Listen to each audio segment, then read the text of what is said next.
Purists who might have thought that perhaps, just perhaps, they could get down to watching NFL games for the football and to escape the issues of the day probably aren't going to be happy. Thanks to Aaron Rodgers and the Green Bay Packers and President Trump, the conversation about the message players, coaches and owners are striving to send by kneeling or linking arms during the national anthem is going to continue for another week of games, starting Thursday night. Rodgers' Packers are first up and they've called on the 81,441 fans in Lambeau Field to link arms for the anthem preceding the game against the Chicago Bears.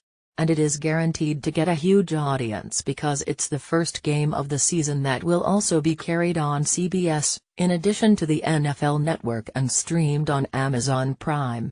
Rodgers ratcheted up the intensity Wednesday, sharing a photo of him and his teammates with arms linked as cameramen knelt to film them before Sunday's game against Cincinnati.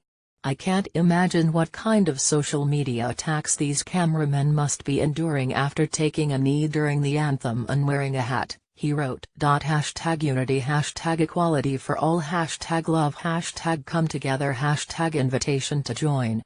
Rodgers heard about it in the responses, with one fan writing, "You're biting the hand that feeds you," and another reminding him that people are going for the sole purpose of the entertainment of watching a football game. They are not going to see you lock hands with your teammates.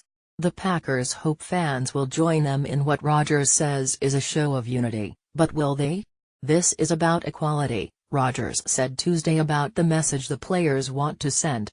"This is about unity and love and growing together as a society and starting a conversation around something that may be a little bit uncomfortable for people. But we've got to come together and talk about these things and grow as a community, as a connected group of individuals in our society, and we're going to continue to show love and unity, and this week we're going to ask the fans to join in as well and come together and show people that we can be connected and we can grow together."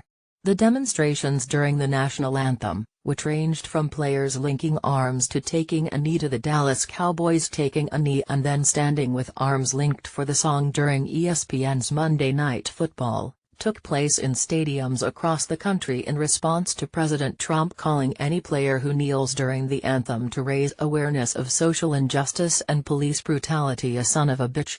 Trump went on to urge owners to fire or suspend those players. Rodgers, a two-time NFL MVP and a Super Bowl winner who plays for a team with a huge national fan base and more than 360,000 stockholders, has an enormous national megaphone, but so, too, does President Trump, who has continued to talk about the issue. The Cowboys demonstration prompted him to call owner Jerry Jones, who took a knee with his players before the anthem and then rose with them to stand for it.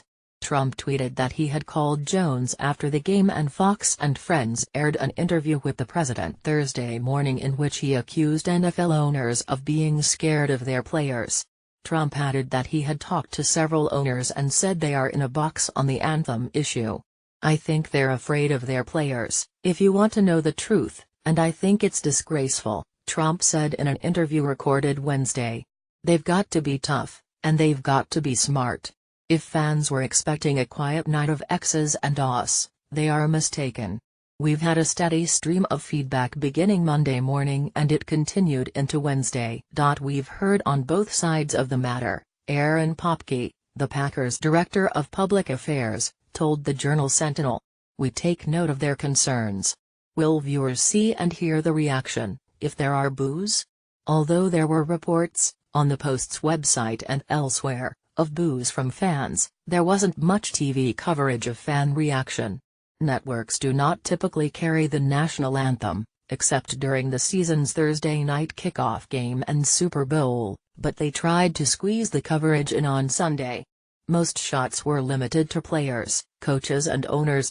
Jennifer Sabatel, a spokesperson for CBS, told The Sporting News that there were no instructions not to show the crowd.